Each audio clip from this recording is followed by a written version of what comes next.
بہنوں سے ہم جائیدادیں لے لیتے ہیں.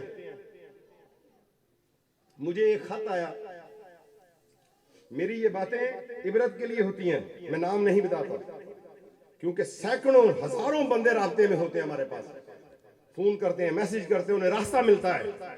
اس پرفتن دور کے اندر راستے تلاش کرو اللہ کی طرف جانے کے. ایک خاتون نے لکھا کہ میرا شوہر فوت ہو گیا ہے, میری 3 بیٹیاں 1 بیٹا ہے. میں بھائیوں کے پاس گئی ہوں اور ان سے عرض کی ہے کہ ابا جان کی کافی جگہ تھی, وہ مجھے دے دو.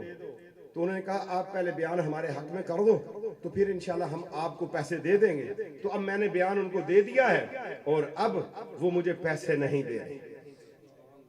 اور سٹام لکھانے والوں, بہنوں سے سٹام لکھوانے والوں, اور بہنیں تو بھائیوں کے لیے دعائیں کرتی ہیں. تو بھی اس باپ کا بیٹا, ماں کا بیٹا جس سے تیری بہن نے جنا اور تو نے جنا, تو بھی اتنا ہی حقدار ہے. اسلام نے اسے بھی حقدار بنایا ہے. تو سٹام لکھوا کے, بھائی کو زیادہ ضرورت ہے, بہن کو ضرورت نہیں. خبردار کوئی ایسا کام کرے. اگر ایسا کام کر لیا ہے, اگر ٹھیک ہے, اگر بہن بہت امیر ہے, غریب بھائی ہے, اس کی مدد کرتی ہے, یا بھائی بہت امیر ہے, دوسرا بھائی غریب ہے, اس کے حق میں دستبردار ہو جاؤ, دے دو اسے اپنی جگہ. ایک کمرہ بھی بھائی کو دیتے ہوئے تکلیف آتی ہے.